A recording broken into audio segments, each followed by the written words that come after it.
നമ്മൾ നിൽക്കുന്നത് ഒരു യാഥാർത്ഥ്യത്തിൻ്റെ മുന്നിലാണ്. ആ യാഥാർത്ഥ്യം കഴിഞ്ഞ 9 വർഷക്കാലമായി കേരളത്തിൻ്റെ ആരോഗ്യ മേഖലയിൽ ഉണ്ടായിട്ടുള്ള വിസ്മയകരമായ വികസന മുന്നേറ്റത്തിൻ്റെ യാഥാർത്ഥ്യമാണ്.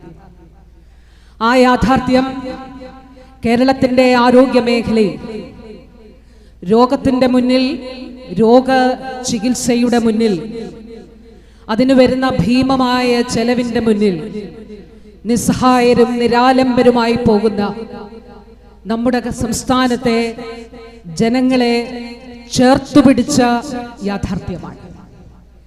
9 വർഷക്കാലം മുൻപ് നമുക്ക് ചിന്തിക്കാൻ കഴിയുമായിരുന്നില്ല ഈ ജില്ലാ ആശുപത്രി പോലെ ഒരു ആശുപത്രിയിൽ, ഒരു ജില്ലാ ആശുപത്രിയിൽ ഒരു കാത്ത് ലാബ് ഉണ്ടാകുമെന്നുള്ളത്. എന്തിനാണ് കാത്ത് ലാബ്? കാത്ത് ലാബ് ഹൃദ്രോഗ ചികിത്സയ്ക്ക് വേണ്ടിയിട്ടുള്ളതാണ്. നമുക്ക് നെഞ്ചുവേദനയുണ്ടായി പെട്ടെന്ന് ആശുപത്രിയിൽ പോയി അവിടെ ആൻജിയോപ്ലാസ്റ്റി ചെയ്യണമെങ്കിൽ 9 വർഷങ്ങൾക്ക് മുൻപ് നമ്മൾ പോയിരുന്നത് സ്വകാര്യ ആശുപത്രികളിലേക്കായി. ചില മെഡിക്കൽ കോളേജുകളിലും കാത്ത് ലാബ് ഉണ്ടായി. ഇന്ന് നമ്മുടെ കണ്ണൂർ ജില്ലാ ആശുപത്രി ഉൾപ്പെടെയുള്ള ഇടങ്ങളിൽ കാത്ത് ലാബുകൾ, ഹൃദ്രോഗ ചികിത്സ, സൂപ്പർ സ്പെഷ്യാലിറ്റി ചികിത്സ സാധ്യമായിരിക്കുകയാണ്. 2022 ജൂലൈ മാസത്തിലാണ് കണ്ണൂർ ജില്ലാ ആശുപത്രിയിൽ കാത്ത് ലാബ് സാധ്യമാകുന്നത്.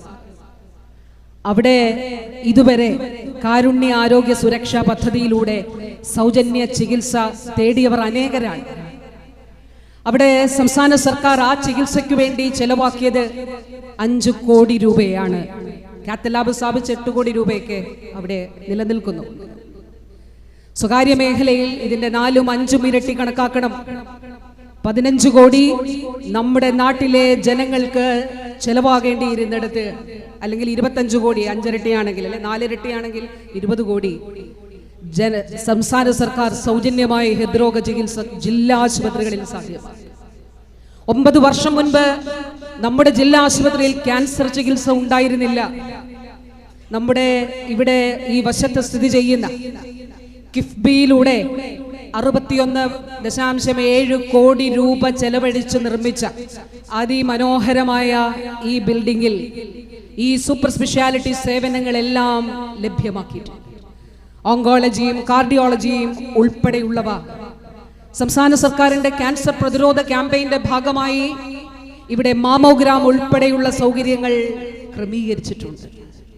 ഈ യാഥാർത്ഥ്യത്തിന്റെ മുന്നിലാണ് നമ്മൾ നിൽക്കുന്നത്.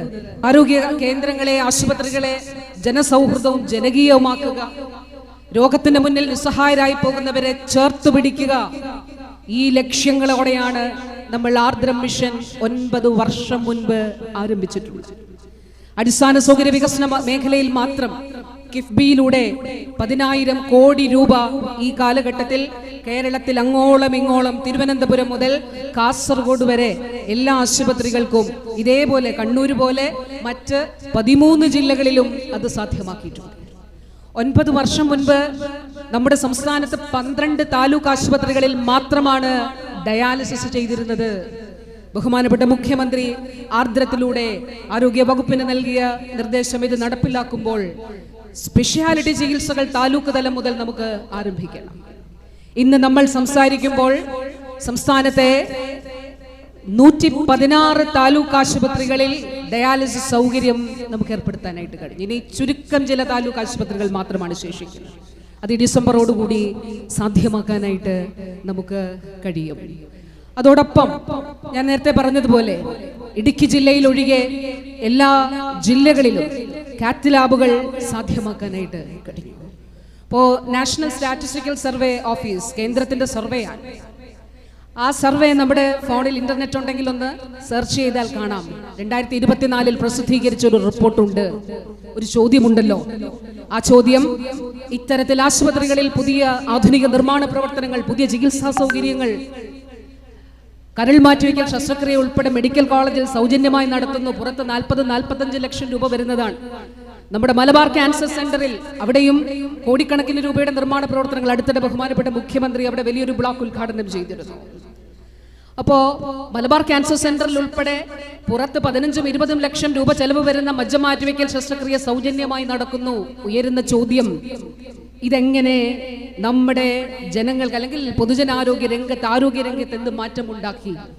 National statistical survey of India പറയുന്നു, അതിന്റെ റിപ്പോർട്ട് പറയുന്നു, കേരളത്തിൽ ഒരു കുടുംബത്തിന് 19,000 രൂപ സ്വന്തം ചെലവ് ചികിത്സയ്ക്കാകുമായിരുന്നെങ്കിൽ ഈ 9 വർഷക്കാലത്തെ പ്രവർത്തനം കൊണ്ട് അത് 10,000 രൂപ കുറഞ്ഞ് ഏറ്റവും ചരിത്രത്തിലെ ഏറ്റവും വലിയ കുറവ്, അതായത് ചികിത്സയ്ക്ക് ചെലവാക്കേണ്ട പണത്തിൽ അത്തരത്തിൽ ഗണ്യമായിട്ടുള്ള കുറവുണ്ടായിരിക്കുന്നു എന്നുള്ളതാണ്.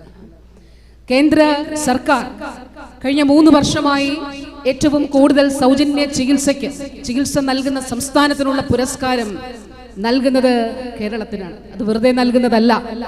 1,600 കോടി രൂപയാണ് ഒരു വർഷം സംസ്ഥാന സർക്കാർ സൗജന്യ ചികിത്സയ്ക്ക് വേണ്ടി ചെലവഴിക്കുന്നത്.